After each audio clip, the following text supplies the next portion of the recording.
bandera es cafecito bien temprano en la mañana. Cuando levanto al trabajo, al estudio, a la jornada. Mi bandera es sabor, arepita bien tostada. Mi bandera es aquel beso con amor para mi amada. Mi bandera es conciencia, es mi historia libertaria. Mi bandera son ancestros, es Bolívar, es Miranda. Mi bandera tricolor, mi 8 estrellas solidarias. Mi bandera es mi amuleto, es Chávez que me acompaña. Amarillo es el sol que me alarma, azulito es el cielo que me abraza, y rojito el comiso con mi patria soberana, con mi tierra, con mi gente, a ver cerca la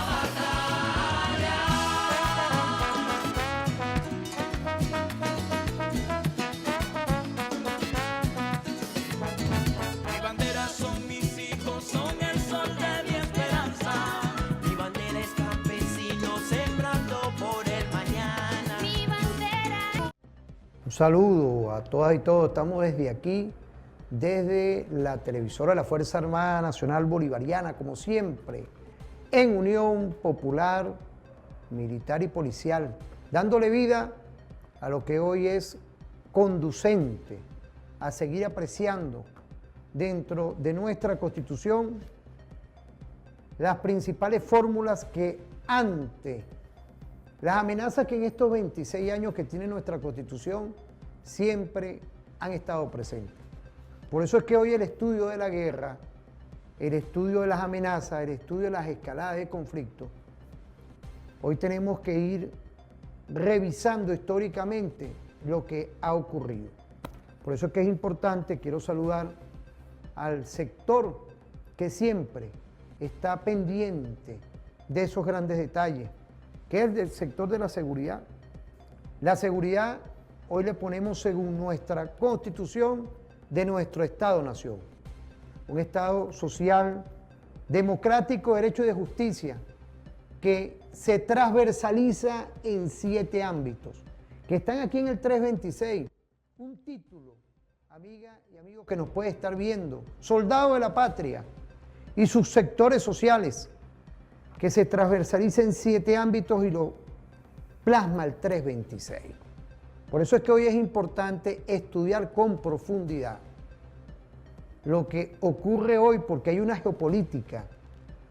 Mira, me recuerdo a Tencio y a otros más que la geopolítica la transversalizan, la enfocan hacia lo que es el territorio, las relaciones entre estados y naciones, la geografía muchas veces.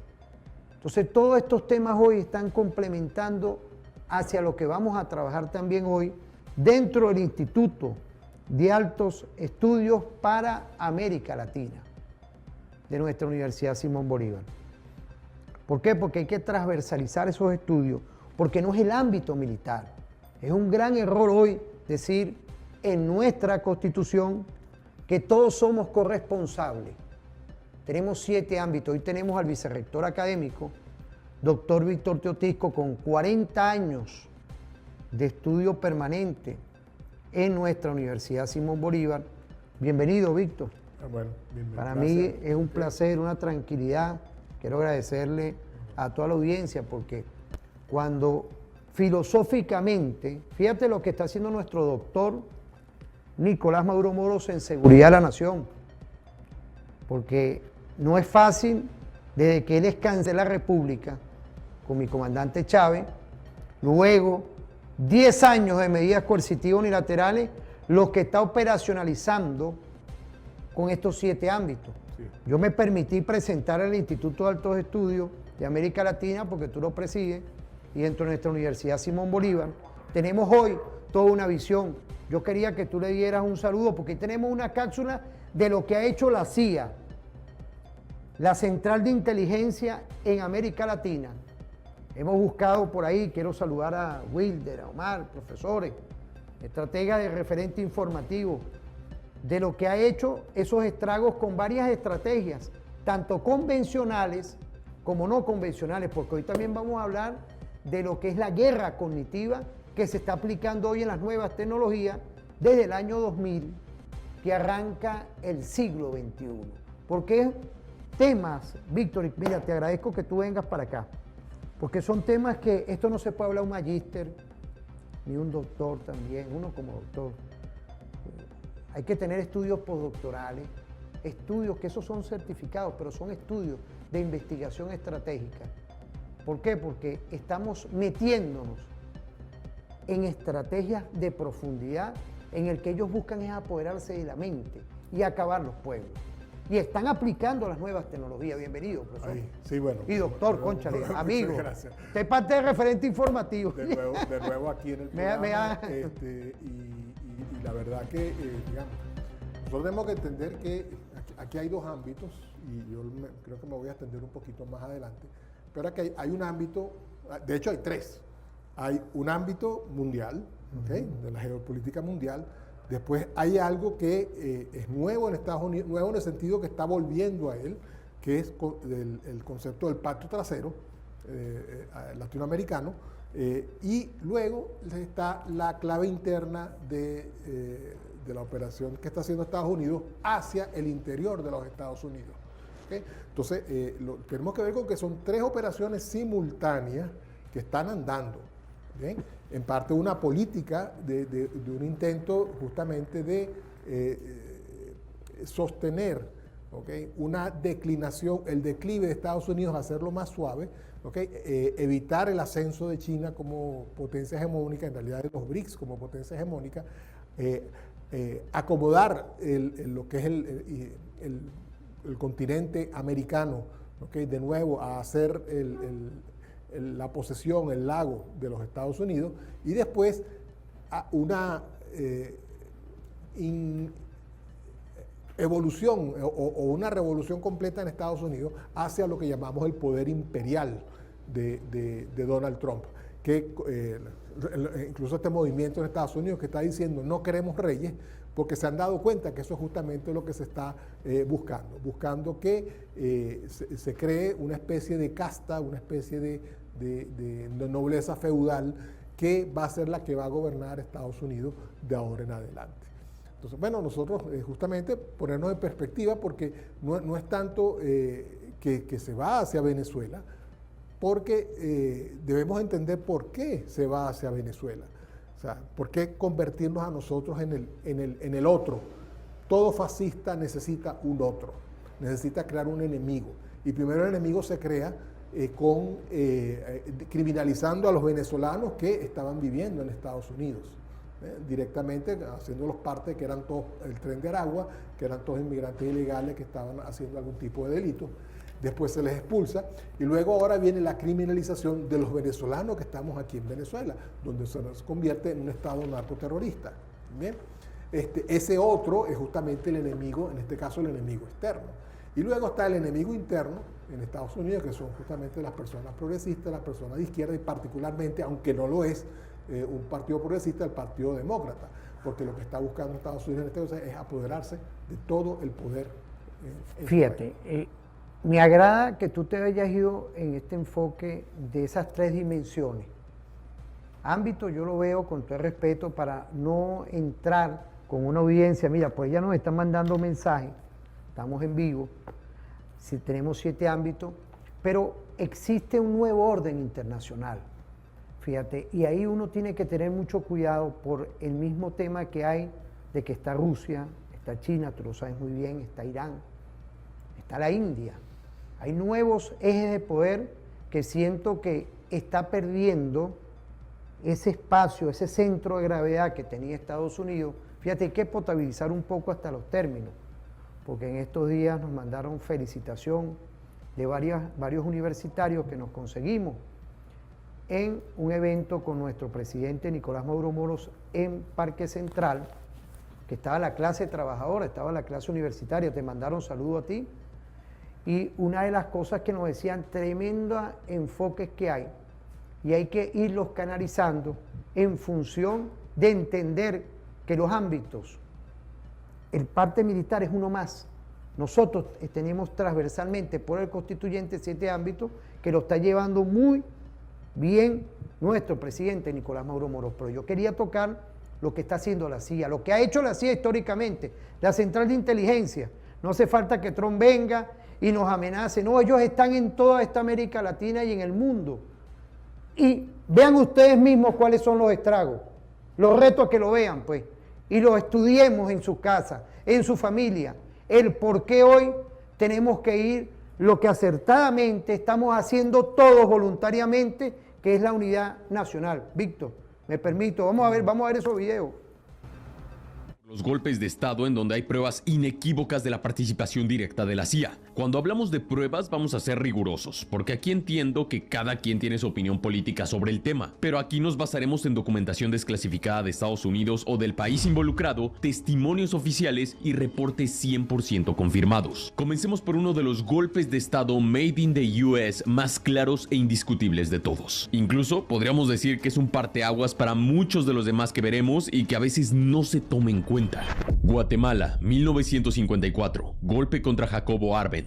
A mediados de los 50, el entonces presidente guatemalteco Jacobo Arbenz se encontraba impulsando una ambiciosa reforma agraria en el país. Esto con el objetivo de distribuir más equitativamente la tierra ociosa y reducir la desigualdad rural. Pero esta medida afectaba directamente a la United Fruit Company, o también conocida coloquialmente en Centroamérica como Mamita Yunay, una poderosa multinacional estadounidense con enormes extensiones de tierra en Guatemala, conocida como Chiquita. Guatemala, junto con países como Honduras o Costa Rica, formaban parte de las llamadas repúblicas bananeras, economías dependientes por completo de este solo cultivo que era justamente controlado por megacorporaciones estadounidenses como United Fruit Company. Estas empresas acumulaban vastas propiedades y una enorme influencia política, y cualquier intento de reforma agraria, impuestos o regulación amenazaba sus intereses directamente. En Washington, los lobbies empresariales trabajaban estrechamente con funcionarios del gobierno estadounidense para asegurar intervenciones cuando se veían perjudicados sus negocios. Pero no solo era un asunto económico.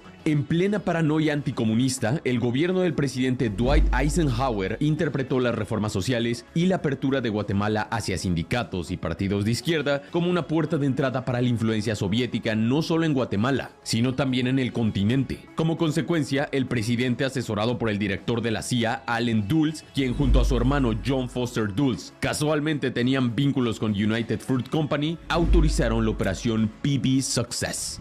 World communism captured any American state, however small, a new and perilous front is established which will increase the danger to the entire free world and require even greater sacrifices from the American people. El plan consistió en financiar, armar y entrenar a un pequeño ejército liderado por el coronel Carlos Castillo Armas desde Honduras. Al mismo tiempo se desplegó una intensa campaña de guerra psicológica, transmisiones radiales falsas que exageraban el tamaño del ejército rebelde, rumores de una inminente invasión estadounidense y bombardeos selectivos para sembrar pánico en la población y fracturar las fuerzas leales a Arbenz. El 27 de junio de 1954, tras semanas de presión militar, social y psicológica, Jacobo Arbenz renunció. El coronel Castillo Armas asumió el poder, revirtiendo las reformas y restaurando privilegios a United Fruit Company. En los primeros meses de su gobierno, Castillo Armas detuvo y ejecutó a miles de partidarios de Jacobo Arbenz. Lo que siguió fueron casi 4 décadas de guerra civil en las que las guerrillas de izquierda se enfrentaron a una sucesión de regímenes autoritarios respaldados por Estados Unidos, cuyos abusos incluyeron incluso un genocidio contra los pueblos mayas. Si bien la participación de Estados Unidos y de la CIA siempre fue algo muy evidente, en los años 90 aparecieron documentos desclasificados del National Security Archive, testimonios de exagentes y archivos internos que detallaron el financiamiento, entrenamiento y coordinación de la operación PB Success, eliminando cualquier vestigio de duda. Pero lo que ocurrió en Guatemala no fue un caso aislado, sino uno de los primeros casos de una práctica que se volvería demasiado habitual. Chile, 1973, golpe contra Salvador Allende.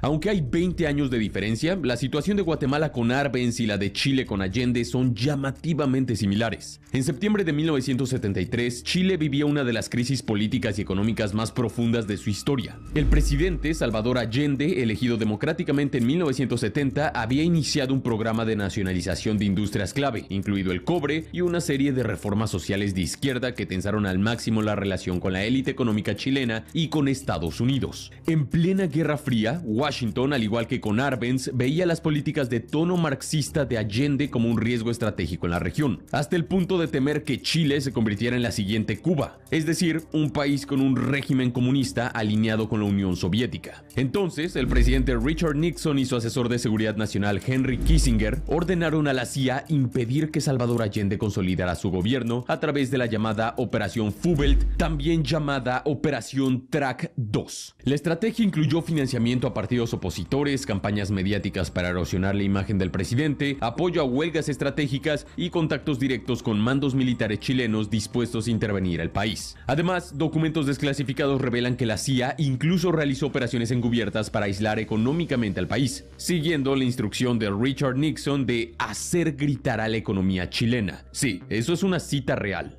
Las consecuencias fueron brutales. El 11 de septiembre de 1973, las Fuerzas Armadas chilenas, lideradas por el general Augusto Pinochet, comenzaron a bombardear con cohetes de 70 milímetros el Palacio de la Moneda con cazas Hawker Hunter. Más tarde, Salvador Allende se metió un tiro con un rifle AKM y comenzó una dictadura militar brutal que duraría 17 años. Y por supuesto, cambiaría la historia de Chile para siempre. En este caso, tampoco hay mucho lugar a dudas sobre el rol de Estados Unidos y la CIA. Hasta en 1979, que derrocó a la dictadura de Anastasio Somoza, el nuevo gobierno de Daniel Ortega emprendió reformas sociales y nacionalizaciones que incomodaron profundamente a Washington. En plena Guerra Fría, la administración de Ronald Reagan veía a Nicaragua como una avanzada comunista en Centroamérica. La respuesta fue directa. La CIA financió, entrenó y armó a los contras. Estas operaciones incluyeron misiones de sabotaje, ataques a infraestructura y ofensivas contra posiciones sandinistas. Bueno, esto no es ningún secreto. Aquí mismo en Armapedia entrevistamos a Rick Prado, un agente de la CIA que precisamente tuvo gran participación en entrenar a los contras. Si lo quieres ver, te lo dejo en la descripción. La guerra se prolongó durante casi una década, dejando miles de muertos y un enorme costo económico. Aunque la CIA nunca logró un golpe militar que derribara contundentemente a Daniel Ortega, la presión internacional, las sanciones económicas y el desgaste interno llevaron a que en 1990 el FSLN de Ortega ganara las elecciones frente a Violeta Chamorro. Este caso está en una especie de gris. No hay duda alguna de la participación de la CIA en contra de Ortega, siendo tan o incluso más profunda que en los países anteriores. No obstante, en el caso de Nicaragua no lograron dar un golpe de estado efectivo al 100%. Si bien uno puede argumentar que la intervención estadounidense generó un desgaste que pudo haber causado en menor o mayor medida la derrota electoral del Frente Sandinista, lo cierto es que nunca logró voltearlo de la forma limpia y efectiva. Bueno, en 2007 Daniel Ortega regresó al poder y sigue gobernando hasta hoy en día. Ahora pasemos a los casos donde la participación de la CIA y Estados Unidos no está 100% confirmada o no fue la fuerza principal detrás de todo. Brasil, 1964. Golpe contra João Goulart. El 31 de marzo de 1964, las Fuerzas Armadas brasileñas depusieron al presidente João Goulart, acusado por la élite política y militar de simpatizar con el comunismo y amenazar el orden económico de Brasil. Si bien no surgió de este país, Estados Unidos veía a Goulart con recelo y ante el avance del golpe activó la operación Brother Sam, una flota naval enviada hacia la costa brasileña con suministros de combustible, armas y equipos, lista para apoyar a los militares en caso de resistencia. También hubo contactos entre la embajada estadounidense y líderes golpistas antes y durante la crisis. I've located some Navy tankers in Aruba, and the big thing that they're going to need if they have a successful revolt down there at some point probably is some gasoline, both for motor vehicles and for the aviation. Sin embargo, los documentos desclasificados en 2004 muestran que la CIA no planificó directamente el golpe, sino que le dio luz verde política y preparó apoyo logístico y diplomático para garantizar su éxito. Tras la caída de Goulart, Washington reconoció de inmediato al nuevo gobierno del general Humberto de Alencar Castelo Branco y fortaleció la cooperación con la dictadura militar que gobernaría Brasil durante las siguientes 2 décadas. Claramente, la intervención estadounidense estuvo presente y se puede discutir qué tan determinante fue. Sin embargo, a diferencia de casos como el de Salvador Allende, en este escenario tuvo un rol de apoyo, de cómplice secundario en un golpe que gestó principalmente la élite social, política y militar brasileña. Pero, aún más compleja y discutible es la situación del siguiente país. Argentina, 1976, golpe cívico-militar. Luego de varias décadas de inestabilidad y de numerosos golpes de estado, el 24 de marzo de 1976, las Fuerzas Armadas argentinas derrocaron a la presidenta Isabel Perón para poner en el poder al general Jorge Rafael Videla.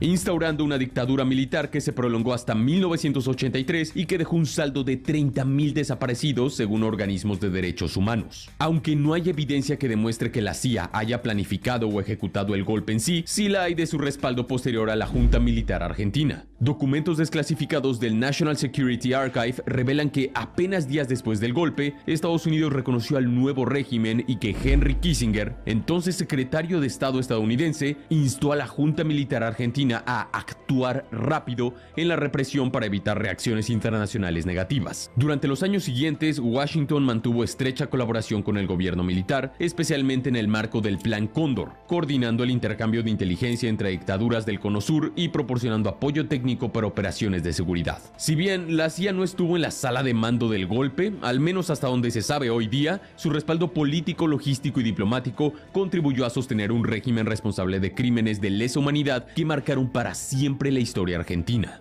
Fíjate, volvemos, importante, mira, porque hay mucha tela que cortar. Eso es cuando tú aplicas una doctrina Monroe, unos pueblos y unos gobiernos que no estaban preparados ante toda esta embestida. Vemos hoy que ya el siglo XXI es diferente. Vemos hoy que ante la doctrina Monroe automáticamente hay un nuevo modelo institucionalizado, consciente, y yo quería que tú tocaras temas como lo es esa visión de los gobiernos de Estados Unidos que implosionaron, que acabaron, gobiernos democráticos. Ahí está el caso de Allende, el caso de todo eso que uno puede ver de cómo hoy el señor Trump tiene que entender que ante el apresto militar, lo que es la visión de tener tecnología militar y también hoy utilizar, por ejemplo, el tema de las redes sociales y esas grandes corporaciones que se gravitan hoy para lograr meterse en la mente, deben entender que hay hoy una fórmula en los pueblos que está cambiando. Porque ellos, estos ataques de este siglo XXI están implosionando en varias partes del mundo, pero en el Caribe llegaron, y yo quería que tú nos comentaras. Mira, el Instituto de Altos Estudios me están ahorita escribiendo, yo te dije, tiene 50 y pico de años, ¿no? Dentro de la Universidad Simón Bolívar, porque es importante todos estos temas que estamos hablando, de cómo se investiga y también cómo se enfoca en Unidad Nacional hoy, porque en 1902 lo tenemos presente con Cipriano Castro, porque son la traza de la Venezuela de hoy. ¿Qué podemos decir, apreciado profesor, investigador? Bueno, este video que tú acabas de pasar, justamente, no solo demuestra la intervención de la CIA, pero hay que ir un poquito más arriba. Demuestra una política de dominación, una política de Estado que no ha variado.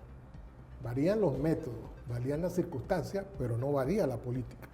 Entonces, lo que vemos aquí de Guatemala, buscar primero un quiebre interno. Y nos faltaron varias ahí. Sí, hay omisiones, digamos, por decirlo así, de otras intervenciones. Pero, ¿qué es lo que buscas? O sea, buscas encontrar un respaldo político con algún político o parte de la Fuerza Armada para que se vuelva contra el gobierno legítimo. ¿Okay? Eso es eso es un punto de la estrategia. Segundo, atacas la economía. Eso lo vimos en el asunto de Chile y lo estamos viendo acá. Vas incluso directo al asesinato, ¿okay? Magnicidio. O al magnicidio, ¿okay? Vas al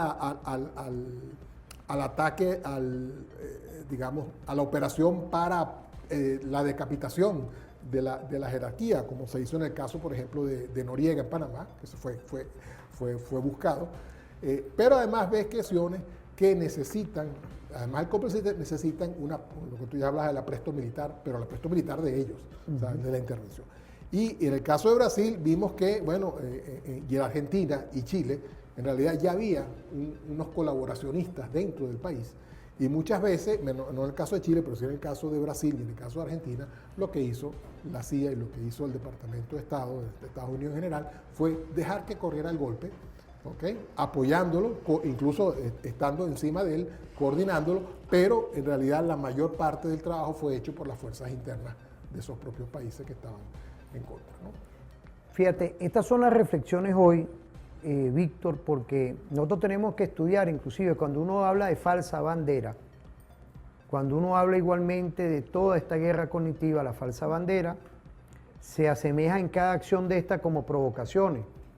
Es decir, lo vimos en la Segunda Guerra Mundial con este señor Hitler, cómo él justifica una invasión con Polonia, creando toda una operación, vestidos igualmente le cambian lo que es la indumentaria a personas para creer que fue Polonia en su momento, estamos hablando de la Segunda Guerra Mundial, que atacaba a Alemania. Que acertadamente nuestro gobierno, mira, quiero saludar, estábamos hablando ahorita, a los órganos de inteligencia y contrainteligencia de la República Bolivariana de Venezuela, al SEBIN, al Servicio Bolivariano de Inteligencia Nacional, nuestro mayor general Alexis Rodríguez Cabello, igualmente a la Dirección General de Contrainteligencia Militar, nuestro mayor general doctor Marcano Tábata, al 6CPC, al Cuerpo de Investigaciones Científicas, Penales y Criminalísticas, a la familia de la investigación criminal, porque capturaron en estos días unos agentes de esa central aquí en Venezuela. Y lo que en horas sobrevino fue eso. Y ya el alto gobierno, presidido por nuestro presidente Nicolás Maduro Moros, denunció en horas que venía una falsa bandera. Es decir, iban a atacarse ellos. Eso no les importa matar a quien sea. Vamos a hablarlo coloquialmente. Por eso es que es importante toda esta visión de entender, ver lo que ha ocurrido históricamente en esta América Latina y lo que son capaces esa gente de hacer. Okay. Esa gente son capaces, yo quiero que tú me comentes, sí, porque lo estamos hablando en el instituto. Eso está dentro del plan de operaciones. El incidente del Golfo de Tonquín, que fue el que desató la guerra de Vietnam, fue un acto de falsa bandera. El incidente del Maine en Cuba, en 1898, fue un acto de falsa bandera, o sea, un ataque y se le echaron. Y aquí en Venezuela se está buscando de nuevo tratar de provocar o simplemente imponernos, ¿okay? Al mundo, ¿okay? De alguna manera que el gobierno venezolano ha reaccionado o ha tomado una iniciativa que va a desencadenar algún tipo de operativo, ya sea de invasión localizada o operación localizada para el país. Eso es lo que se está buscando promover. ¿Okay? Y de nuevo porque es parte del plan de acción. O sea, como digo, hay un librito de cosas, vamos a aprobar esto, vamos a aprobar lo otro. Y nosotros tenemos que preguntar, ¿por qué Venezuela? O sea, ¿por qué nos están...? Y no es por el hecho de que sea el gobierno de Venezuela, sea el gobierno del presidente, sea un gobierno socialista, un gobierno revolucionario, un gobierno que se ha resistido. No, es porque Venezuela tiene no solamente tiene una posición geográfica envidiable, es dueña de medio mar Caribe interior. ¿Okay? Esta operación del Mar Caribe, además de Estados Unidos, lo que es una vuelta, no es a la diplomacia de las cañoneras, a la diplomacia de que Estados Unidos está ahorita iniciando un nuevo plan contra el resto de Sudamérica. Para decir, yo ahora voy a patrullar todo esto. Fíjate, podemos decir que ese plan Cóndor, que en su momento se escenificó en toda esta América, ellos buscan provocar a ver quién sale a favor de ellos. Porque no es casual lo que le está ocurriendo al presidente Petro. No es casual. Y el presidente Petro reaccionó en defensa de la democracia colombiana. Bueno, pero vamos a darte clase. Cuando la idea de Simón Bolívar de la Gran Colombia, claro, tú tenías Venezuela en el Mar Caribe, parte del Atlántico, Colombia, el Atlántico y el Pacífico, Ecuador, el Pacífico, Panamá, Atlántico y Pacífico. O sea, la Gran Colombia era una idea para convertir Sudamérica, el norte de Sudamérica, en un enorme centro geopolítico. O sea, Simón Bolívar lo tenía muy, muy claro. Y teníamos el territorio, y teníamos la población, la anfitrionía, teníamos los recursos. ¿Sí? La anfitrionía. Sí, teníamos todo eso. El proyecto anfictiónico. Sí. Teníamos todo eso para hacer una potencia regional, los 3-4 países. Incluso yo metería a Perú, pero bueno, eso es otro tema. Pero ahí estamos. Igual como el sur de Argentina, San Martín también tenía lo mismo con Chile, con Argentina y con Uruguay y Paraguay. Pero eso no se logró a los grandes países, entonces estamos atomizados. ¿Okay? Y justamente lo que logró el presidente Chávez, ¿okay? Cuando comenzó con la articulación de toda la parte latinoamericana, ¿okay? Es justamente tratar de articular ese tipo de reacción contra lo que era la potencia imperial. Esta es la potencia imperial angloparlante, porque yo no dejo que Canadá se salga del saco. O sea, Canadá y Estados Unidos, por más que se haya peleado, ellos pertenecen al mismo entorno geopolítico, pertenecen al mismo esquema imperial en ese sentido. Bien, entonces lo que tenemos es ahora que, de nuevo, vuelvo al punto de ¿por qué Venezuela? Bueno, porque Venezuela tiene algo que los demás países suramericanos no tienen y que Estados Unidos le tiene miedo. Venezuela tiene una épica histórica. ¿Cuál es la épica histórica? Que en Venezuela el ejército venezolano salió de Venezuela, salió hacia Colombia, salió hacia Ecuador, salió hacia Perú, ¿ven? Y creó justamente esta nueva realidad latinoamericana en su momento, la realidad hispanoamericana. Y nosotros tenemos eso muy bien internalizado. Y entonces esa épica justamente es la que crea digamos, una construcción psicológica del venezolano como héroe, como rescatista. Y Estados Unidos quiere ser el único poseedor de esa épica. Es decir, Estados Unidos se ve como el gran salvador de la Primera Guerra Mundial, se ve como el gran salvador de la Segunda Guerra Mundial. Esa filosofía de Hitler, ellos que critican tanto, ellos tienen hoy algo, por favor, General, fíjate, gracias, fíjate. No, pues es que pueden pensar que uno tiene aquí libreto o algo. No, es que una de las principales cosas que nos mueve a referente informativo en estos 10 años, porque no es la coyuntura, es el estudio permanente. Quiero saludar a nuestro mayor general Pérez La Rosa, a la Universidad Militar Bolivariana de Venezuela, a nuestro Viceministerio de Educación, porque son esas fórmulas perfectas también de las universidades aliadas y otras universidades que están ahorita en contacto con nosotros. Quiero agradecerle a todas y todos, porque esto no es el ámbito militar. Si no, yo trajera un soldado estratégico, no. Hoy la epistemia, hoy es tratar de ir a construir lo que es la fórmula constitucional. Fórmula constitucional son 7 ámbitos, son dimensiones hoy que todos somos corresponsables. Cuando uno ve un empresario, cuando uno ve un trabajador, cuando uno ve un comunero, cuando un campesino, un pescador, cuando uno ve todo, y pongo de último nuestros órganos de policía, nuestra Fuerza Armada Nacional Bolivariana, en fórmulas perfectas para lo que es importante hoy, que es la defensa de la patria, porque es la corresponsabilidad. Entonces vemos hoy que yo creo que Trump, y ahí voy con ese tema antes de irnos a la pausa, yo creo que Trump, como yo siempre lo he dicho aquí desde que empezó con estas embestidas, se parece en todas esas actuaciones o tiene una semejanza a Hitler, porque toda esa estrategia de lo que hoy quiere aplicar en esta fórmula de este sur global es prácticamente lo que hizo Hitler allá cuando vino en una embestida. Ahora, yo te digo a ti, porque como él debe tener su agente de la CIA, ya agarraron a unos cuantos por aquí, los agarraron porque tenemos un sistema con los ojos bien abiertos.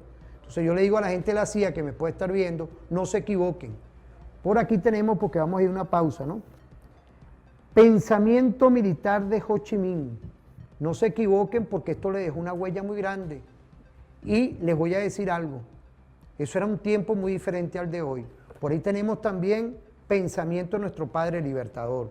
Aquí nosotros, ni yo critico a Monroe, ni nada de eso, pero cuidado lo que hacen aquí, porque una embestida aquí los va a agarrar aquí y los va a agarrar a lo interno, que no se dice, porque hay una guerra cognitiva y se les puede alborotar el avispero a ese estado profundo, a las transnacionales de la cultura, que quieren esconder todo con un Hollywood. No. Aquí estamos hablando con claridad meridiana, 7 ámbitos perfectos, una visión hoy que debemos entendernos en unión popular, militar y policial.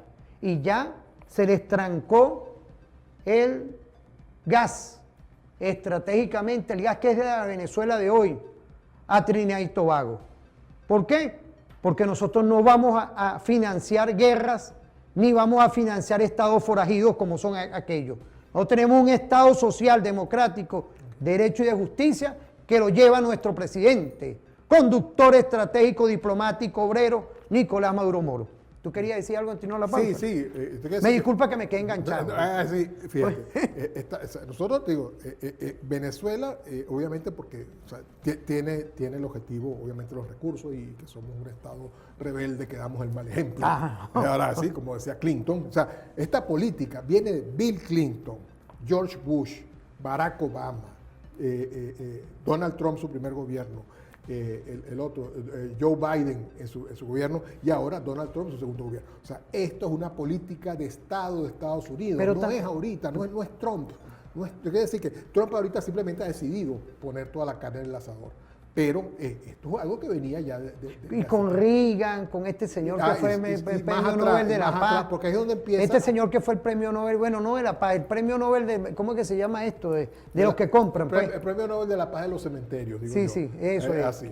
Pero entonces, ¿qué es lo que pasa? Porque, digamos... Henry Kissinger. Sí, bueno, ese es un genocida bien conocido, que no puede salir de los Estados Unidos porque tiene orden de detención no podía antes de fallecer, porque justamente tiene orden de detención de la Nacional, o sea, una cosa así.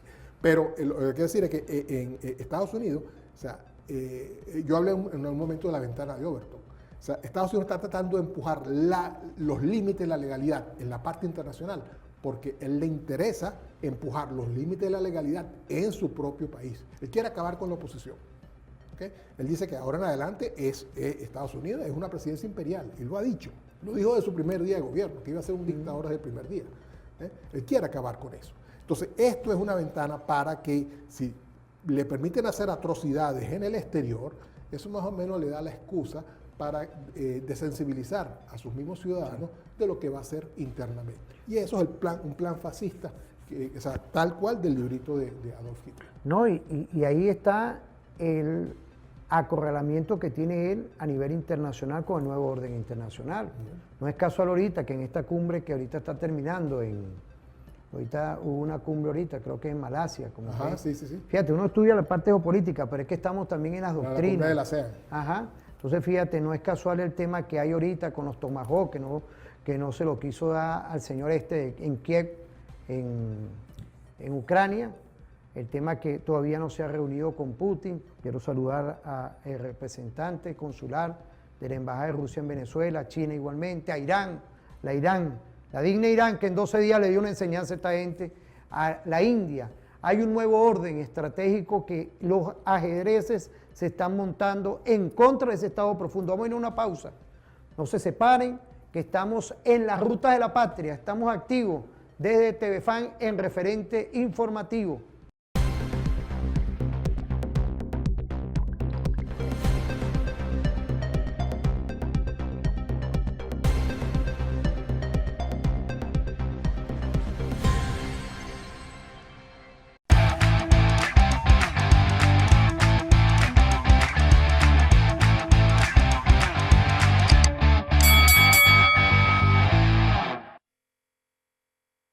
Fíjate, volvemos. Quiero agradecerle a todos y todos que dentro de toda esta coyuntura estamos en una fórmula contigo. TVFAN, estamos en la ruta de la patria y no podía faltar Víctor, que es importante todos estos temas con este Dios que nos lleva, que nos ilumina, desmeduzar al enemigo. Por ahí tenemos una cápsula del 2002, parte de toda esta pretensión que cuando nosotros decimos 26 años, que tiene nuestra Constitución, vemos como en 26 años la CIA no ha descansado en la República Bolivariana de Venezuela, pero a la vez una Venezuela defensiva, una Venezuela que hoy llegó a la unidad nacional. Ahí tenemos una cápsula de la Venezuela del 2002 que tenemos que tener presente, que eso no fue una magia. Ahí estaban también metidos muchos intereses por nuestra energía. Pero también tenemos, igualmente, en el segmento anterior vimos lo que es esa guerra convencional que ellos aplican, ese método doctrinario, en 11 doctrinas que tiene el gobierno norteamericano para querer apoderarse de cualquier Estado-nación. Ellos tienen 11 doctrinas. Ahí vimos en esas cápsulas. Hoy vemos también qué es lo que es la guerra cognitiva. Ahí tenemos dos cápsulas. Vamos a ver si las vemos. Para ir concluyendo la Venezuela que un pueblo emancipado defendió y defiende hoy, pero ya no es un pueblo nada más. Ojo con esto, ya es la unidad nacional, los subsectores, que hay que felicitar, porque todos están protegiendo lo que es de aquí. Todo. Esto no es gratis, los intereses son nuestros. Por eso es que hay que felicitarlos y respaldarnos en unión nacional. Haya al que se ponga a favor de aquello, porque aquello lo que quieren es como aquel que viene a apoderarse como un buen ladrón de lo que no es de ellos. Vamos a ver el video del 2002 y vamos a ver lo que es, sin duda, la guerra cognitiva. 2002, golpe contra Hugo Chávez. El 11 de abril de 2002, una serie de protestas masivas y el pronunciamiento de sectores militares llevaron a la breve destitución del presidente Hugo Chávez. Durante solamente 48 horas, el empresario Pedro Carrillo poder antes de que las fuerzas leales devolvieran a Hugo. Estados Unidos fue acusado de mantener contacto con líderes opositores durante la crisis. Fíjate, yo te dije para pegar, ponme el otro, por favor, que ya anunciamos. Definitivamente las guerras ya no son lo que eran. Desde hace tiempo, antes del primer disparo, la población general es bombardeada psicológicamente sin tregua y durante semanas y meses, ados de la trinchera. El terreno informativo psicológico y de las emociones cada vez mayor importancia debido a los avances y el uso masivo de redes sociales. Las grandes potencias militares lo saben, entre ellas la OTAN, que recientemente financió un estudio sobre la llamada guerra cognitiva, un concepto que bebe de otros como la guerra de la información, la cibernética o la psicológica, pero va un paso más allá. El objetivo ya no es cambiar lo que pensamos, sino cambiar la forma en la que pensamos. Una diferencia que más que un matiz nos adentra en un mundo de posibilidades nada tranquilizadoras, pero que debe conocerse. Ahí les va. Desde hace tiempo, pero cada año con mayor intensidad, nuestros cerebros son sometidos a una avalancha informativa como no se había visto nunca antes en la historia. A través de los medios tradicionales, pero sumándole la inmediatez que da Internet y el aluvión de enfoques y opiniones surgidos de las redes sociales, tanto de grandes cabeceras como de influencers, colegas, familiares y amigos. Y en el ámbito militar, esta avalancha está cada vez más presente en nuestras vidas. Los anuncios altisonantes, la exhibición de músculo militar, los movimientos de tropas, los envíos de armamento y las declaraciones cruzadas nos llegan cada vez más amplificados como parte de la llamada guerra no convencional. Es en esta realidad vertiginosamente cambiante donde aparece una nueva modalidad bélica, la guerra cognitiva. Un concepto acuñado en un estudio financiado por la OTAN hace poco más de un año, lo que deja claro el interés de la organización por esta nueva forma de confrontación. Antes la OTAN tenía 5 dominios de guerra: aéreo, terrestre, marítimo, espacial y cibernético. Pero ahora está hablando de un 6º dominio de guerra, que es el cerebro, es decir, la guerra cognitiva, es decir, el dominio del humano.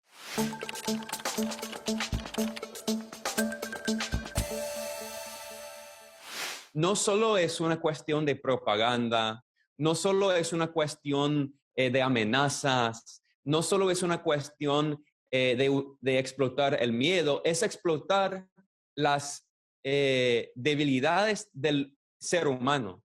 No solo quieren cambiar qué pensamos, como en la guerra de la información, con la propaganda y las noticias falsas en las redes sociales, sino cómo pensamos y cómo recibimos la información.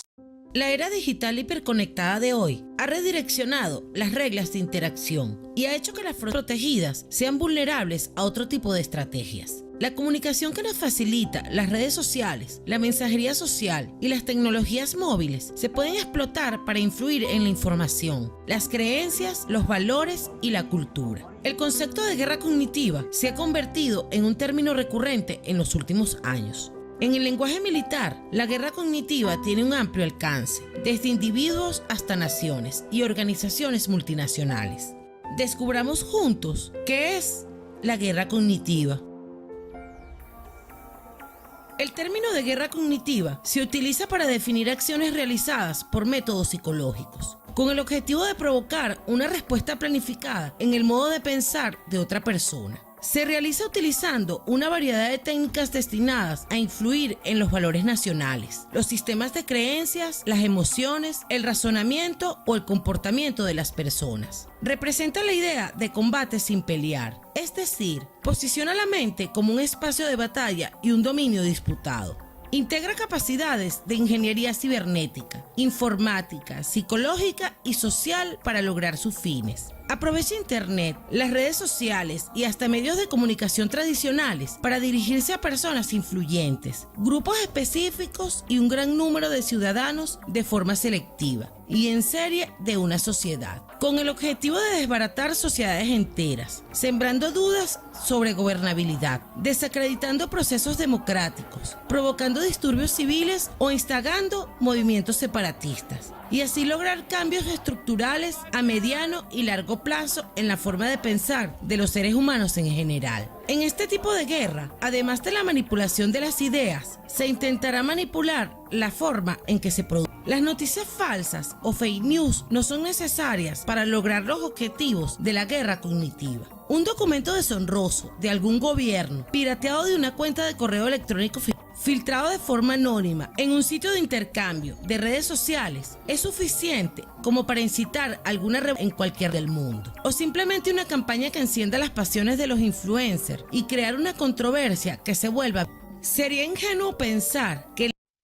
Fíjate, volvemos, porque es importante hoy ver, en el segmento anterior, ahorita estaba hablando con nuestro vicerrector académico, mira, quiero saludar a Glaxo, de las Ciencias Sociales, es una organización no gubernamental que está en toda América Latina, que nos están viendo por las redes sociales, en el canal multiplataforma. En esto, bueno, ya tenemos tiempo saludándolos, pero ya ha sido un compromiso de parte de la Universidad Simón Bolívar, del Instituto de Altos Estudios para América Latina, que tiene 50 años, de cómo estudiosos en varias partes del mundo nos están viendo. Es importante eso, de cómo se refleja una clase a nivel televisivo, porque es importante hoy ver cómo en un primer segmento, en América Latina, están viéndonos de países que son estudiosos, de cómo en un primer segmento, y he repetido ese primer segmento varias veces aquí ahorita, cómo operacionalizó los gobiernos, como lo dijo nuestro invitado, vicerrector académico Víctor Teotisco, e impactó negativamente esos pueblos. Y vemos hoy cómo en este segmento empezamos con la operación que le salió mal, gracias a Dios y gracias a que todavía y será siempre nuestra Constitución vigente, porque ellos lo que buscan es eso, acabar con las constituciones, acabar con los órganos institucionales de cualquier país. Y vemos hoy también cómo la tecnología de este siglo XXI, ellos dentro de la OTAN crearon esta guerra cognitiva. Es decir, que ya ahorita no es nada más los cañones, ni los barcos, ni los tanques, ni los aviones, ¿no? Ahorita también es buscar apoderarse de la mente. ¿Qué podemos decir, apreciado profesor? Mira, aquí tengo Ho Chi Minh, vale, quiero saludar a la representación consular de Vietnam, a su embajador, y igualmente yo en español, el profesor doctor Américo Vinh Pinh, saludarlo y saludar igualmente a la agregaduría militar de la República Socialista de Vietnam. Esto es hoy, ¿qué podemos decir de todos estos temas? Nosotros vemos hoy justamente parte de esa guerra cognitiva porque viene parte de un plan. Por ejemplo, parte del plan es la demonización de Nicolás Maduro, de todos los venezolanos, pero particularmente de Nicolás Maduro. ¿Cómo empieza? Bueno, tú metes en el imaginario y empiezas con una acusación estrambótica, narcotráfico y terrorismo. Entonces, narcoterrorismo. Y esa es la acusación que se le hace al gobierno venezolano.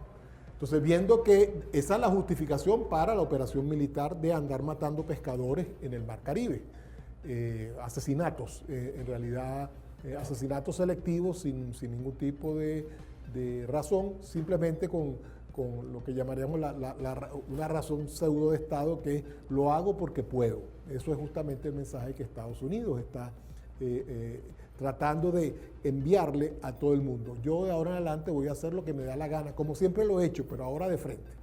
Bien. Y esto que está pasando, entonces empieza ahora y se traslada hacia el presidente Petro. Entonces empieza a hablarle diciéndole, ahora también el presidente Petro es un narcoterrorista, es un capo del narcotráfico. Bien, en Colombia, entonces vamos a aplicar exactamente la misma. Con la diferencia de Colombia con Venezuela, que Colombia sí tiene una casta política cipaya, ¿okay? Que está en el poder. Venezuela la tuvo, ¿okay? Pero poco a poco hemos logrado ir sacándola del poder. Ahorita en este momento la tenemos solamente refugiada en la Embajada de los Estados Unidos en Caracas, ¿no? El representante principal de la oligarquía. Pero en Colombia sí existe. Entonces parte de eso es, ¿por qué? Porque ahora hay elecciones el año que viene en Colombia. Entonces tratar también de manipular mentalmente a los colombianos, pero en realidad al resto de Latinoamérica y al resto de... No hemos visto una sola protesta de Europa por este tipo de operación contra Venezuela. No la hay, no la hay. Como no la hubo tampoco cuando Israel la hizo sobre Palestina y como cuando Estados Unidos bombardeó Irán. O sea, la idea es crear todo este colectivo diciendo que las acciones que estamos tomando en contra de estos países rebeldes, ¿okay? Son acciones justificadas, son acciones porque hemos creado el sustrato ideológico, cognitivo, para que la gente lo acepte.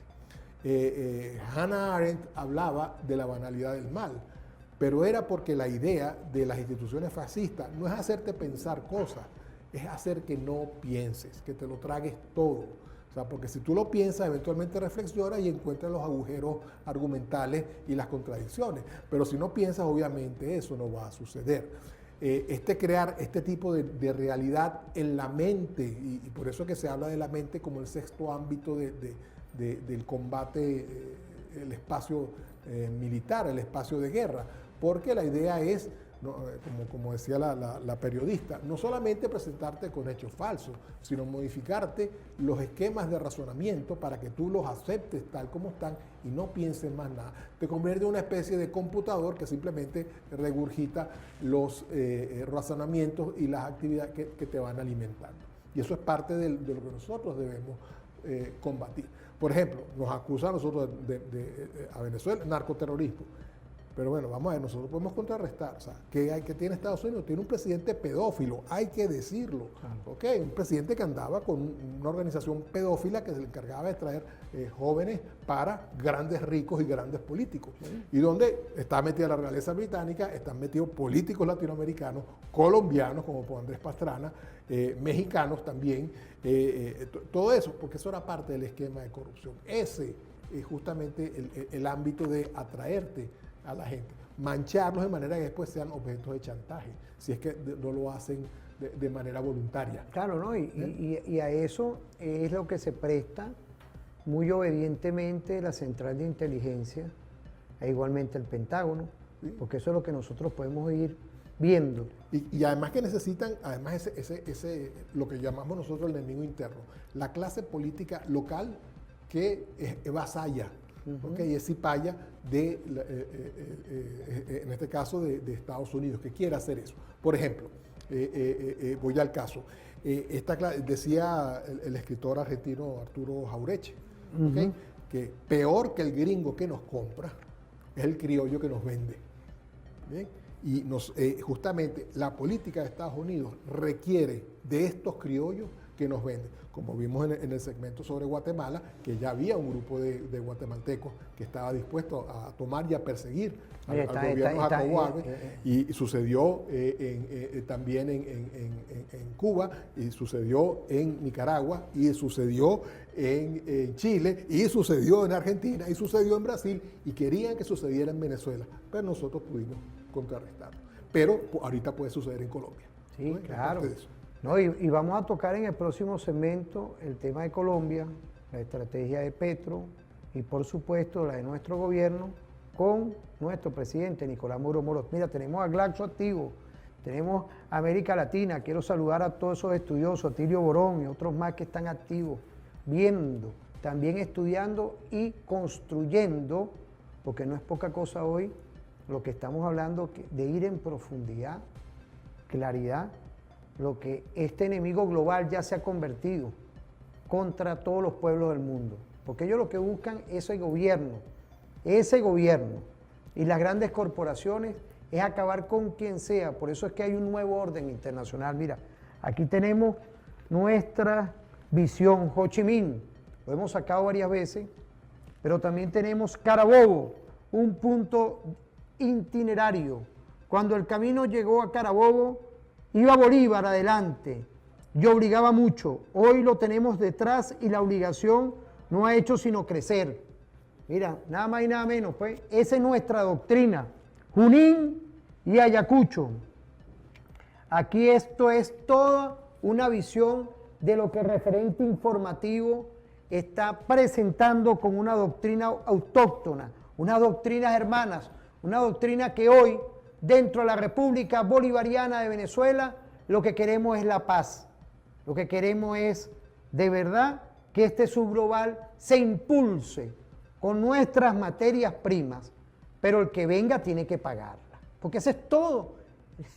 Ahí es donde está todo lo que busca esta gente, que son unos vulgares ladrones, empezando presidentes que han pasado y esas corporaciones de Estados Unidos. Lo acusamos públicamente de lo que ellos buscan. Vamos a ir a una pausa, Víctor.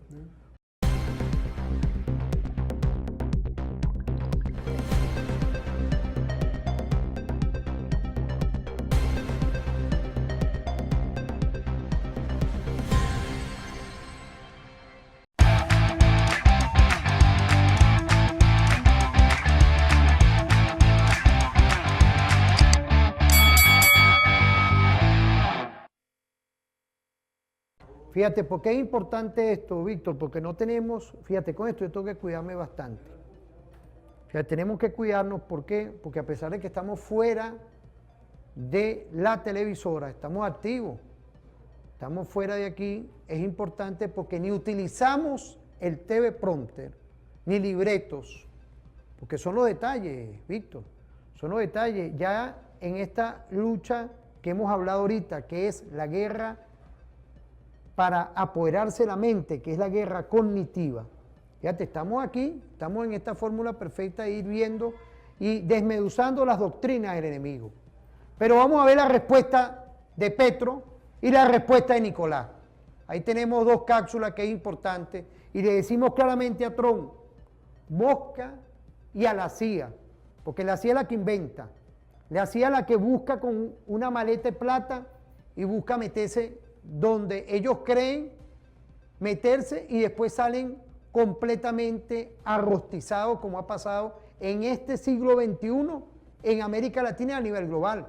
Ahí está Ucrania, que ha convertido Ucrania y que es este nuevo orden internacional que hoy en esa estrategia de Rusia, la estrategia de China, eso es culpa de todo esto. China es un gigante, ¿dónde está quedando desplazado Estados Unidos? Y así va a pasar en este subglobal. ¿Por qué? Porque la Venezuela de hoy y este subglobal, cuando uno ve al presidente Petro y otros países más de la región, el caso de Nicaragua, la Cuba revolucionaria, estamos claros cuál es el camino de la soberanía, la independencia y cómo dentro de la diplomacia bolivariana de paz está insertado todo. En este tipo de estrategia de guerra cognitiva o queriendo implosionar, los Estados-nación no van a lograr nada. Vamos a ver esos videos. Entre los motivos del gobierno de los Estados Unidos, se me acusa de que hablamos con organizaciones de tipo armado que ya no son insurgentes, que gravitan alrededor de las economías ilícitas, y se nos acusa como si ese intento de evitar más violencia en Colombia fuera un narcotráfico. Y lo único que puedo decir, la verdad de mi corazón, es que este gobierno intenta hacer una alianza con la paz para que los colombianos dejen de matarse entre sí.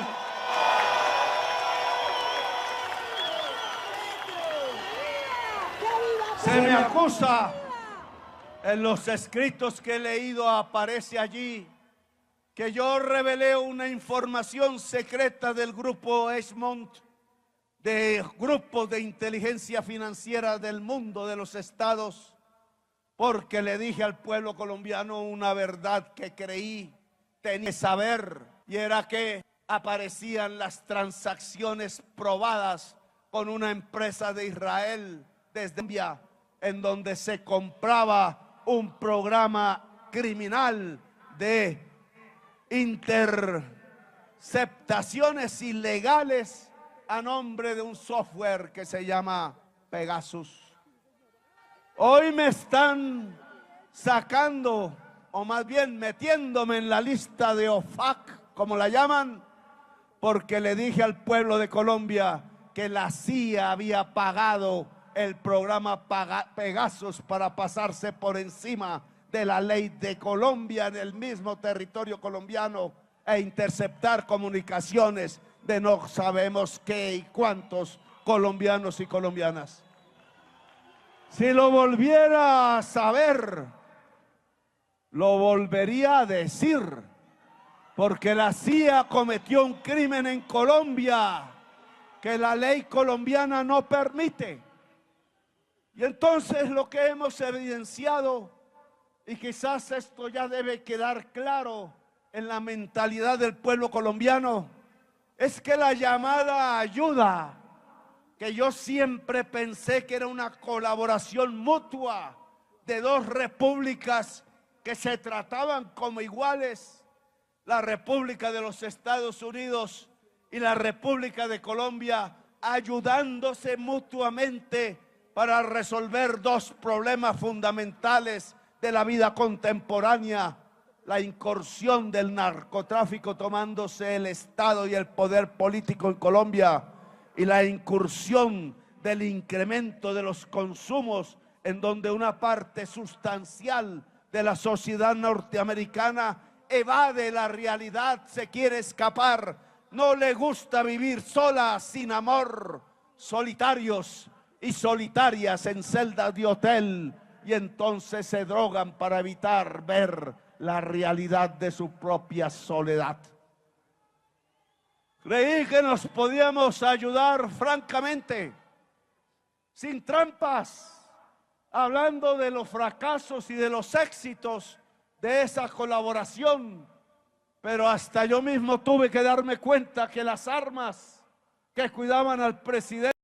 Fíjate, importante esto, porque uno ve la reflexión que ya entiende Petro, y ahora vamos también a ver la reflexión. Petro ya está en defensiva, y ahora vamos a ver también a Nicolás, también en Unión Nacional.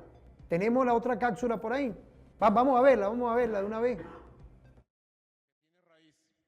En un intento imperial del gobierno de Estados Unidos de apoderarse de nuestra riqueza, de generar un cambio de régimen, de imponer en el país un gobierno títere y de venir con la degollina de Bobes, tiene una raíz internacional. Y el camino para nosotros contener la amenaza, neutralizarla y derrotarla plenamente y que triunfe la paz es la unión de todos los sectores de Venezuela por encima de distingos políticos, ideológicos, de colores, de cultura, de raza, de religiones. Unión nacional, unión nacional. Y por eso celebro plenamente la constitución en tiempo récord de este Consejo Nacional por la Soberanía y la Paz. Compatriotas, este que está al frente de ustedes es un hombre del pueblo. Respeto a todas las personas. Soy cristiano y tiendo a amar más a los humildes, a los que no tienen nada. Fue lo que aprendí de mi hogar, de mi madre y de mi padre. Y le doy gracias a Dios que me hizo revolucionario. Y le doy gracias a Dios de haber tenido otro padre, Hugo Chávez, padre maestro. Le doy gracias a Dios por todo lo que he vivido y le doy gracias a Dios de antemano por todo lo que me queda vivir todo el tiempo. Pero yo les puedo decir Y ustedes lo saben, entre nosotros lo sabemos. Aquí hay mucha gente que nos hemos visto a la cara en distintos escenarios. Muchos de ustedes son férreos opositores. Yo creo que más del 60% de los presentes son férreos opositores al comandante Chávez y a mí como presidente. Muchos hemos pasado de ser férreos opositores a dialogar, a oírnos y, como decía Simón Rodríguez, a entreayudarnos. Nunca jamás nos hemos negado una ayuda, un apoyo, una mirada, una palabra. Por eso agradezco profundamente que se instale esta instancia de un Consejo Nacional unitario, de Unión Nacional por la Soberanía y la Paz. Hoy tratan de construir una narrativa absolutamente inmoral. Devolvemos, ¿no? No es poca cosa hoy ver dos visiones que se compaginan, dos presidentes hoy que ante una realidad, y volvemos, Víctor, de verdad, a lo que es el tema, porque tú estabas viendo, estábamos apreciando a Nicolás, con todo el respeto y la consideración, y a Petro, y vemos los mensajes que nos llegan también de cómo, como tú lo dijiste, inclusive, quiero saludar a la Universidad de Carabobo, nos están mandando mensajes, Claridad Meridiana, y profesores de la Universidad Católica, ¿por qué no decirlo? Porque no quiero tocar los temas con la Universidad Central, porque hay profesores ahí que están claros en lo que está hablando Nicolás ahí, pero bueno, uno tiene que respetar dentro de todo, porque la historia está aquí. La historia va a ser claramente precisa de los que hoy están defendiendo la patria y los que están acomodándose ante un escenario que es negado totalmente, que es la política injerencista del gobierno norteamericano y de unas instituciones ahí que lo que están es queriendo entorpecer algo que uno cuando ve estas visiones, uno ve que hay un sur global que está claro que lo que quiere es vivir en paz, que lo que quiere hoy es trabajar y estar dentro de los escenarios internacionales en que la claridad del comercio, de las relaciones entre los pueblos es lo común y no ver lo que vimos en el primer segmento, que es la implosión con los cañones y las pretensiones siempre de querer meterse donde hay unos estados-nación en desarrollo, en claridad meridiana, como lo han hecho los gobiernos de Estados Unidos, a querer implosionar y a querer que la gente se mate. ¿Qué podemos decir ahorita, apreciado profesor? Bueno, yo creo que tenemos que contrastar las dos visiones, la de Petro, que se da cuenta que tiene un enemigo interno y que no solamente ese enemigo interno está conspirando contra él, como siempre, pero que además está recibiendo financiación de la CIA para hacerlo, ¿no? O sea, eso que está diciendo que me estaban espiando porque este programa Pegasus es un programa israelí para justamente interceptar todas las comunicaciones, ya sea telefónicas o el Instituto de Altos Estudios América Latina en estos días había sacado todo ese tema, la apreciación de eso, de lo que es la Universidad Simón Bolívar técnicamente, Nicolás. Fíjate, ahí están las autoridades. Porque justamente o sea, estas alianzas, el hecho de que Estados Unidos e Israel es parte del brazo armado de Estados Unidos, o quizás Estados Unidos es parte del brazo armado de Israel. Fíjate, ya uno lo sabe. Es utilizar la tecnología con el plan Pegaso para implosionar o meterse en las sociedades. Ahí, ¿no? Y entonces... Quiero que tú me expliques ese detalle. ¿Qué es lo que pasa? El programa Pegaso lo que hace es que espía las comunicaciones telefónicas, incluyendo los mensajes de WhatsApp, que pueden, pues, supuestamente van y en teoría, digamos, no son descifrables, pero todas estas aplicaciones que tienen su casa matriz en Estados Unidos tienen que cumplir con la ley de Estados Unidos. Eso de que están cifrados significa que hace falta solamente que algún organismo de inteligencia de Estados Unidos solicite, dame la conversación y el cifrado desaparece. ¿Sí? Porque eso es mentira, que esas conversaciones van a ser secretas. Y bueno, justamente esto lo que permite es que la conspiración ande por allí. En Venezuela nosotros hay maneras de deshacerse de eso, usar otros mecanismos de comunicación. Por ejemplo, siempre me hace gracia siempre que Diosdado Cabello menciona WeChat. Pero sí, esa es una manera de escaparse de eso, pero sabemos que no está bajo el control de los Estados Unidos y hay otras aplicaciones como Signal, etcétera, etcétera, pero salimos de eso. Pero lo que quiero hacer es que el contraste en que Petro está reunido con las fuerzas progresistas de Colombia, mientras que Nicolás Maduro está reunido con todas las fuerzas venezolanas, el PSV y las fuerzas de oposición democrática que hay en el país. En contraposición, pues, entonces uno tiene que ver cómo ha sido el manejo, en este caso, de que tú tienes en Venezuela uno patriota, ¿okay? Una oposición que entiende exactamente que no podemos permitir que potencias extranjeras dicten cuál es el discurso y cuál es el transcurso tanto de la política como del destino del país, ¿sí?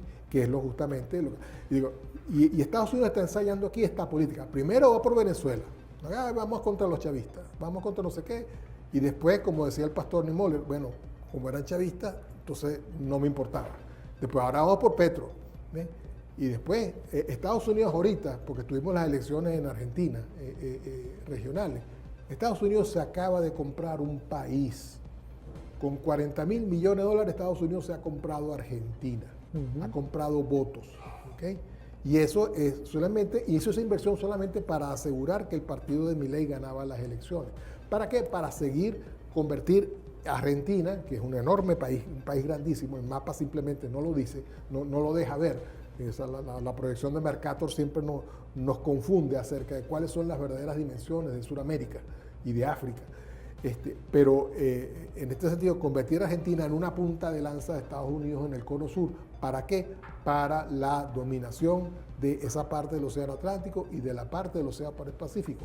Es, de nuevo, tratar de dominar el paso del comercio por allá, es justamente la dominación de los países. Fíjate, entraste en un tema comercial, porque vamos a ir a una pausa también, pero fíjate, el que nos puede estar viendo ahorita aquí, gran empresario, pequeño, mediano, ¿tú crees que va a tener cabida con un gobierno injerencista como el de Trump? Ellos tienen toda una gran cantidad, y eso hay que decirlo, así como tú me hablas del modelo argentino, porque es un modelo que a lo interno ha acrecentado el tema de la producción, pero al llegar la mano del yanqui, automáticamente ellos van a volver y tienen que volver, porque esa es su política a lo que es la fórmula de la compra de puerto. ¿Sí? Es decir, todo que está haciendo Trump es para volver su modelo productivo y que los países de la periferia se les quite la materia prima y todos se conviertan en compradores de los resultados de la materia prima, que es los productos finales. Es decir, la etapa primaria que está dentro de la parte comercial, ellos la liquidan. ¿Qué es la etapa primaria, amiga, amigo? Los que producen, porque nosotros tenemos, sin duda, una gran cantidad de materia prima. A ellos les interesa que nosotros le compremos a ellos toda la confección ya producida. Y hay hoy en Venezuela la marca país, hecho en Venezuela. Y eso tenemos que defenderlo. Por eso es que yo estoy hablando, Víctor, que los 7 ámbitos, el ámbito económico, el ámbito ambiental, el ámbito político, el ámbito social, el ámbito cultural, y fíjate, yo me voy de último al ámbito militar. Son nuestros 7 ámbitos estratégicos que hoy le tenemos que dar relevancia al constituyente del 99, que tenemos que saber el por qué nosotros estamos aquí y qué estamos defendiendo. Estamos defendiendo el destino de toda nuestra generación en la República Bolivariana de Venezuela. Veamos Argentina. Sí. Antes de irnos a la pausa rapidito, para irnos a la pausa. Porque ponga Argentina como ejemplo, porque justamente es la dinámica de lo que hace un imperio. Es una vitrina eso es una vitrina, es una vitrina. Todos los imperios funcionan de la misma manera. Viven de las rentas de sus vasallos. O sea, el imperio no produce. Lo que produce son los vasallos, ¿me entiendes? En este caso, los estados vasallos. Argentina, o sea, vamos a convertir en estado vasallo Colombia, vamos a convertir en estado vasallo Venezuela, vamos a convertir en estado vasallo a Brasil, ¿me entiendes? La idea no es que Estados Unidos se apodere y sea el poseedatario de las riquezas, digamos, no. La idea es que consigas que los propietarios locales te tributen a ti. Claro. ¿Entiendes? Entonces, no importa, o sea, yo no quiero ser dueño de la industria petrolera venezolana. O sea, yo no quiero ser dueño del terreno, eso es la argumentación de Trump. Yo quiero es que quien sea dueño, ¿okay? Dirija su renta hacia mí. ¿Y quién pone precio? ¿Ah? ¿Y quién le pone precio? Claro, no solo pongo el precio, yo pongo cuánto es el beneficio. Claro. ¿Okay? Entonces, ¿quién incurre en los costos? El vasallo. Eso. ¿Quién produce el vasallo? ¿Quién Aquí, se queda con la riqueza? El imperio. ¿Cómo Chávez recibió aquí el precio del petróleo a 7.20? $7.20. ¿O qué? ¿Por qué no nos quieren a nosotros? Porque salimos con la diplomacia estratégica y se elevó el precio justo. El precio justo que hoy tenemos y todavía falta por subir un poco más. Vamos a ir a una pausa, Víctor, te agradezco todas esas apreciaciones. Por ahí tenemos, no se separen, vamos a continuar ahí.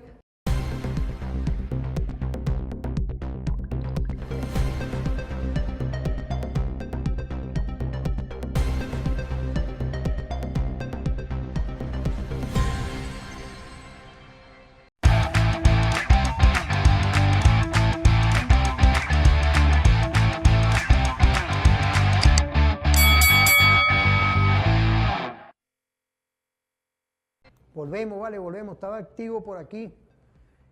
Y hoy culminando el programa, Víctor, es importante, como empezamos con esas estrategias de guerra, tanto de la lucha armada como no armada.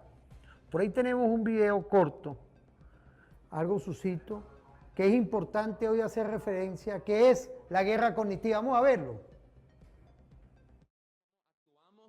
El estudio sobre guerra cognitiva, encargado por la OTAN, es obra de un contraalmirante francés afincado en Estados Unidos y con un cargo en el seno de la Alianza Atlántica. En el texto, la guerra cognitiva se describe como la militarización de la ciencia del cerebro, muy necesaria en una época en la cual desarrollar capacidades para dañar las habilidades cognitivas de los oponentes será una necesidad. Cita textual, ojo, no crean que esos oponentes cuyas habilidades cognitivas hay que dañar, a los que se refiere el estudio, son principalmente los soldados, oficiales y altos mandos militares del no. La estrategia, según el autor, se dirige a la totalidad del capital humano de una nación. En otras palabras, y tal como vengo haciendo, cito textualmente, cualquier uso de las modernas tecnologías de la información es un objetivo potencial, es decir, personas como usted y como yo. Así, la idea de convertir a los ciudadanos en armas a favor de los intereses de la OTAN está presente a lo largo de todo el texto. Además, esa guerra cognitiva tiene otra característica muy diferente a la de muchos conflictos pasados y recientes. Se libra de manera permanente, haya o no conflicto armado en curso.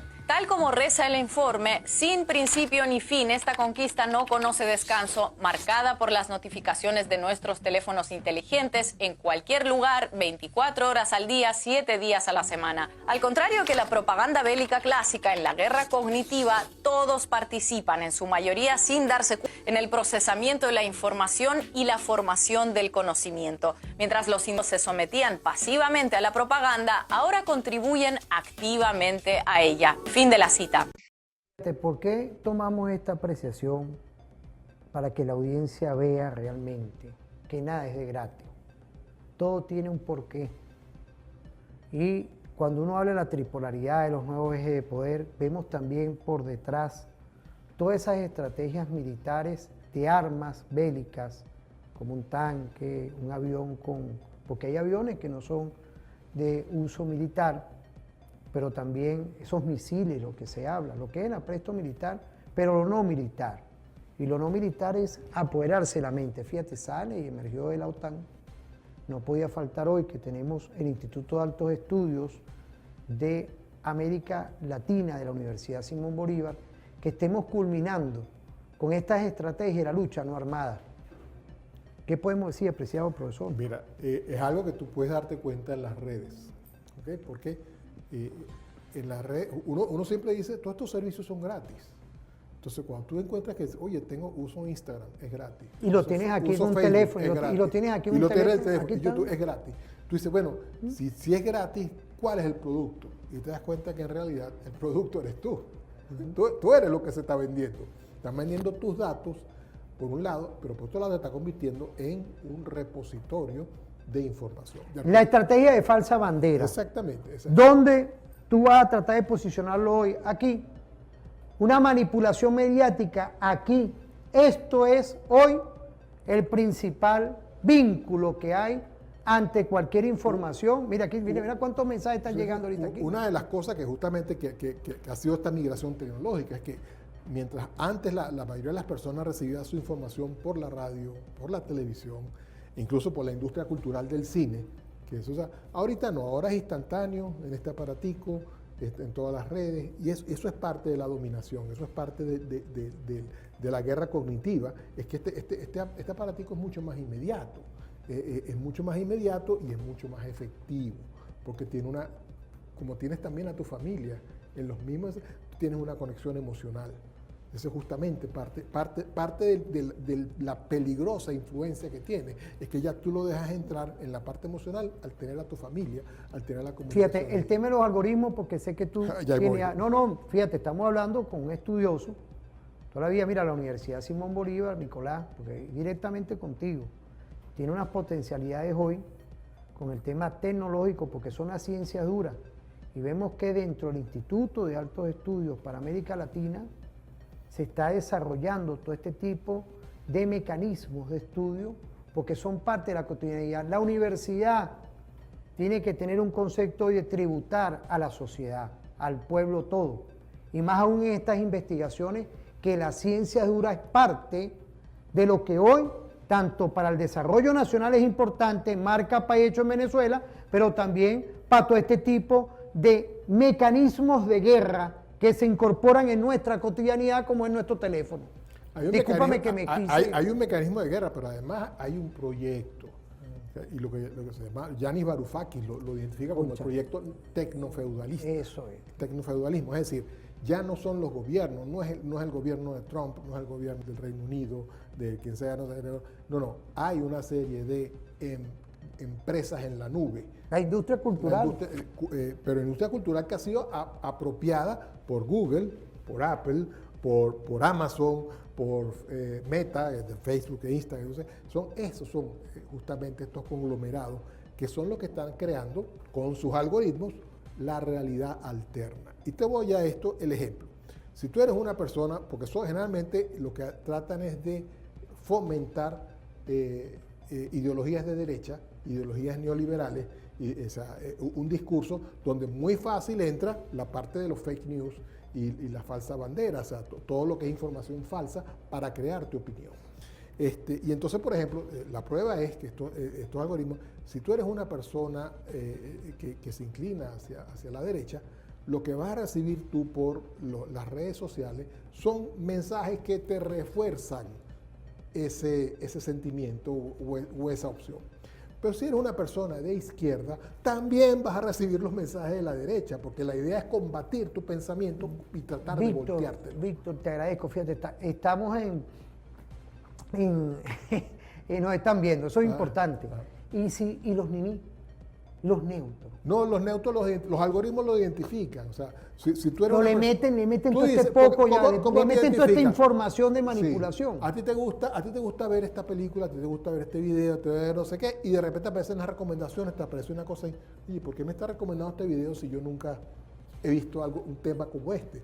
No, porque detecta, aquí hay una debilidad, esta persona está viendo una serie de informaciones que contravienen lo que yo quiero inculcar, y entonces te empiezo a meter información y videos para que tú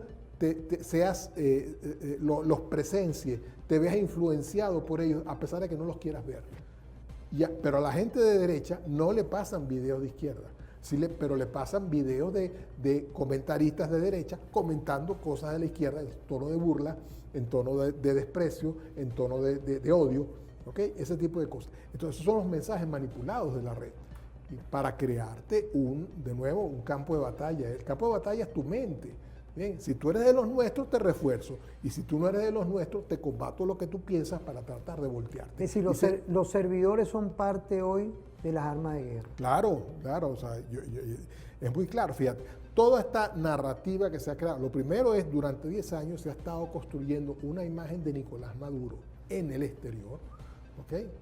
Dictador, no sé qué, un simplón, porque, ¿te acuerdas? La primera campaña fue cuando justamente recién fallecido el comandante Chávez, que hubo un servicio religioso y un pajarito entró en la iglesia, ¿te acuerdas? Y el presidente Maduro hizo un comentario sobre el pajarito. Bueno, eso lo sacaron por todo el mundo, en tono de burla.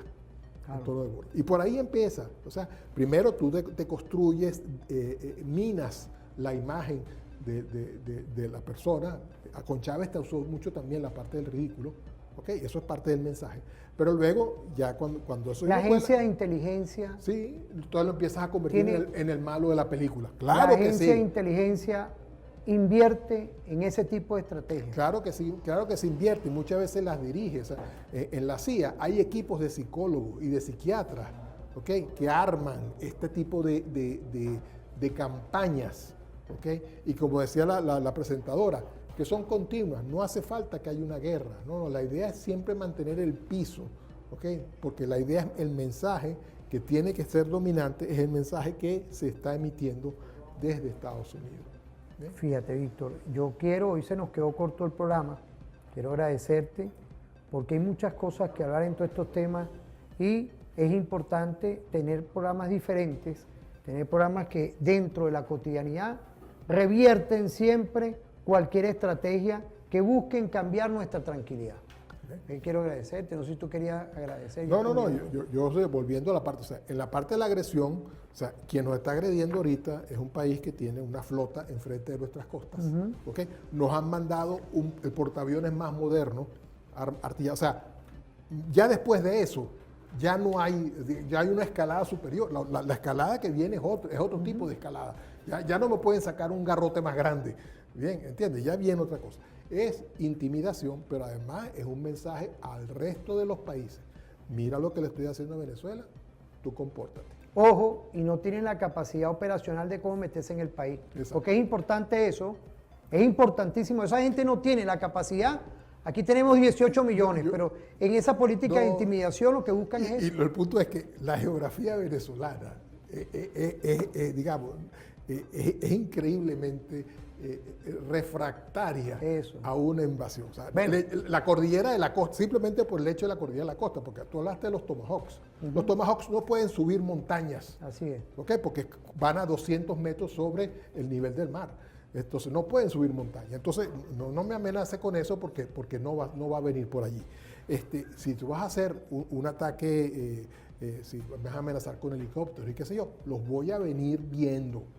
¿Okay? Me vas a amenazar con bombarderos y qué sé yo, los voy a venir. Venezuela tiene ahorita un apresto militar, o sea, un esquema de electrónico, radares, sistemas de defensa que, digamos, hacen eso un intento no solamente riesgoso, sino que puede suceder justamente un contraataque. Y entonces nos van a decir, parte de la guerra cognitiva, nosotros fuimos los que somos los malos porque rechazamos un ataque y entonces estamos agrediendo. Bueno, Víctor, ya se nos acabó el programa. Nosotros tenemos una política defensiva de paz y amor, pero no nos chupamos el dedo. Que pasen un feliz día. Nos vemos en otra oportunidad. Okay. Muchas gracias al Instituto de Altos Estudios, para el Estudio de América Latina, la Universidad Simón Bolívar.